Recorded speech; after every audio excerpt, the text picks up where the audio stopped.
മഴ കുറഞ്ഞിട്ടുണ്ട്, മഴ മാറി നിൽക്കുന്നുണ്ട്. അതുകൊണ്ട് തന്നെ രക്ഷാദൗത്യം വളരെ ഊർജിതമായി പുരോഗമിച്ചുകൊണ്ടിരിക്കുകയാണ്. മണ്ണ് നീക്കുന്ന പ്രവൃത്തി തന്നെയാണ് ഊർജിതമായി നടന്നുകൊണ്ടിരിക്കുന്നത്. ഏകദേശം 1 മണിക്കൂർ സമയം മഴ പെയ്തു നിന്നു. അത് വെല്ലുവിളിയായി എന്നതാണ് വസ്തുത. നമ്മൾ പറഞ്ഞ പോലെ ദൃശ്യങ്ങളിലൊക്കെ കാണിച്ചതുപോലെ ഈ മണ്ണിടിഞ്ഞ ഭാഗത്ത് മുകളിൽ നിന്ന് ഇപ്പോഴും നീർച്ചാലുകൾ അതിലൂടെ ശക്തമായി വെള്ളം താഴേക്ക് ഒഴുകി വരുന്നുണ്ട്. അത് രക്ഷാദൗത്യത്തിന് വെല്ലുവിളിയായി. ഏതായാലും ആ 1 മണിക്കൂറിന് ശേഷം ഇപ്പോൾ മഴ മാറി മാനം ഒന്ന് ചെറുതായി തെളിഞ്ഞു എന്നത് പ്രതീക്ഷ നൽകുന്ന ഒരു കാര്യമാണ്, ആശ്വാസം നൽകുന്ന കാര്യമാണ്. കഴിഞ്ഞ ദിവസങ്ങളിൽ ഉണ്ടായതുപോലെയല്ല ഇന്നത്തെ ഈ പ്രഭാതം എന്നതാണ്. വളരെ ഊർജിതമായി ദൗത്യം അത് 6ാം ദിവസമാണ് വേഗത ഇത്രയും കൈവന്നിട്ടുള്ളത് എന്നതൊക്കെ നിരാശാജനകമായ കാര്യമാണ്. എങ്കിലും വളരെ സജീവമായി നടക്കുന്നുണ്ട്. 6 മണ്ണുമാന്തി യന്ത്രങ്ങളുണ്ട്. അതിന്റെയൊക്കെ ഇരട്ടിയോളം ലോറികളുണ്ട്. ഉദ്യോഗസ്ഥർ സ്ഥലത്ത് നിന്ന് കൃത്യമായി ഏകോപനമൊക്കെ നടത്തിക്കൊണ്ടിരിക്കുന്നു. കേരളത്തിൽ നിന്നുള്ള, കർണാടകയിൽ നിന്ന് കാസർഗോഡ് നിന്ന് മോട്ടോർ വാഹന വകുപ്പിന്റെയും ഡിവൈഎസ്പിയും ഒക്കെ സ്ഥലത്ത് ഉണ്ട് എന്നതുകൂടിയാണ്. അതായത് കൃത്യമായ ഏകോപനം നിലവിൽ നടന്നുകൊണ്ടിരിക്കുന്ന രക്ഷാപ്രവർത്തനത്തിന് അല്പസമയത്തിനകം തന്നെ സൈന്യം കൂടി സ്ഥലത്തേക്ക് എത്തിച്ചേരും. ബെൽഗാമിൽ നിന്നുള്ള സംഘമാണ് സ്ഥലത്തേക്ക് വന്നുകൊണ്ടിരിക്കുന്നത്. NDRF, SDRF, ഫയർഫോഴ്സ്, പോലീസ്,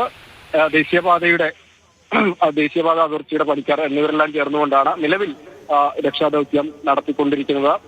അത് വേഗത്തിലാണ് എന്നത് വളരെ ആശ്വാസമായ കാര്യമാണ്. മഴ വെല്ലുവിളിയായി നിന്നു, അതും മാറി എന്നതും പ്രതീക്ഷ നൽകുന്ന ഒരു കാര്യം തന്നെയാണ്. ഇന്നലെ ഉച്ചതിരിഞ്ഞ് നടത്തിയ റഡാർ പരിശോധനയിലാണ് നാലാമതായി സിഗ്നൽ ലഭിച്ചത്. അത് വാഹനത്തിൻ്റെതാണെന്ന് സ്ഥിരീകരിക്കാൻ കഴിഞ്ഞിട്ടില്ല. പക്ഷെ അങ്ങനെയാണെന്ന ഒരു സാധ്യതയാണ് നിലനിൽക്കുന്നത്. അതുകൊണ്ട് അവിടേക്കുള്ള മണ്ണ് മാറ്റുന്നതിനാണ് കൂടുതൽ ശ്രദ്ധ കേന്ദ്രീകരിച്ചിട്ടുള്ളത്. മണ്ണ് നീക്കി ആ ഭാഗത്തേക്ക് ഏകദേശം എത്തിച്ചേർന്നിട്ടുണ്ട്.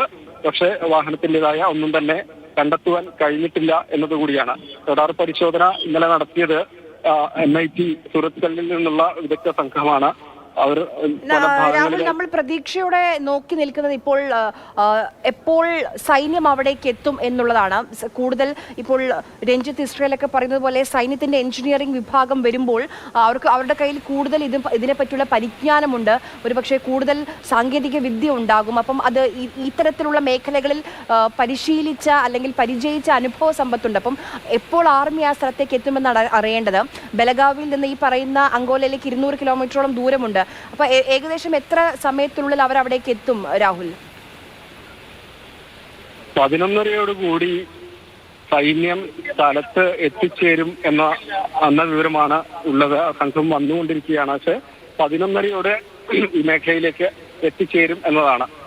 ഈ ദുരന്തബാധിത മേഖലകളിൽ രക്ഷാപ്രവർത്തനത്തിനൊക്കെ നിരവധി തവണ പങ്കെടുത്ത് അനുഭവ സമ്പത്തുള്ള സേനാംഗങ്ങളാണ് വന്നുകൊണ്ടിരിക്കുന്നത്. അവർ എത്തിച്ചേരുന്ന ഒരു നിമിഷത്തിന് വേണ്ടിയുള്ള കാത്തിരിപ്പ് എന്ന് തന്നെ വേണം യഥാർത്ഥത്തിൽ പറയാൻ. വന്നു കഴിഞ്ഞാൽ ഇതിലും വേഗത, സൈന്യത്തെ സംബന്ധിച്ച അനുഭവ സമ്പത്തും പരിശീലനവും ഒക്കെ ലഭിച്ച ആളുകളായതുകൊണ്ട് തന്നെ രക്ഷാദൗത്യം വേറെ ഒരു തലത്തിലേക്ക് കടക്കും എന്ന കാര്യത്തിൽ സംശയമില്ല. അവർ വരുന്നതിന് വേണ്ടിയുള്ള കാത്തിരിപ്പിലാണ്. ഇപ്പോൾ നിലവിൽ NDRFന്റെയും കഴിഞ്ഞ ദിവസങ്ങളിലൊക്കെ രക്ഷാപ്രവർത്തനം ദൗത്യം നടത്തിയ NDRF, സംസ്ഥാന ദുരന്ത നിവാരണ ഫോഴ്സിന്റെ ആളുകൾ, SDRF, ഫയർഫോഴ്സ്, പോലീസ്, ദേശീയപാത അതോറിറ്റിയുടെ ജീവനക്കാർ, ഇവരെല്ലാവരും ചേർന്നുള്ള യോജിച്ചുള്ള തിരച്ചിൽ തന്നെയാണ് നടക്കുന്നത്. 6ാം ദിവസം വളരെ വേഗത ഇതിന് കൈവന്നിട്ടുണ്ട് എന്നതും പ്രതീക്ഷ നൽകുന്ന കാര്യമാണ്. അപ്പം ഞാൻ ആവർത്തിച്ച് പറയുന്നത്, ആ റഡാറിൽ ഇന്നലെ സിഗ്നൽ ലഭിച്ച സ്ഥലത്തെ മണ്ണ് നീക്കി ഉള്ള പ്രവർത്തനത്തിനാണ് പരിഗണന കൂടുതലായി നൽകിയിട്ടുള്ളത്. അതിനടുത്തേക്ക് എത്തിക്കൊണ്ടിരിക്കുകയാണ്. ഒരു 3-4 മീറ്റർ ഉയരത്തിൽ മണ്ണ് കൂന ഇപ്പോഴും ആ സ്ഥലത്തേക്കുണ്ട്. അത് നീക്കുന്നത് ശ്രമകരമായ ദൗത്യം തന്നെയാണ്, ദുഷ്കരമായ ദൗത്യം തന്നെയാണ്. മഴ പെയ്യുന്നതും വെല്ലുവിളിയാണ്. ശക്തമായ മഴയാണ് സ്ഥലത്ത് പെയ്തത്.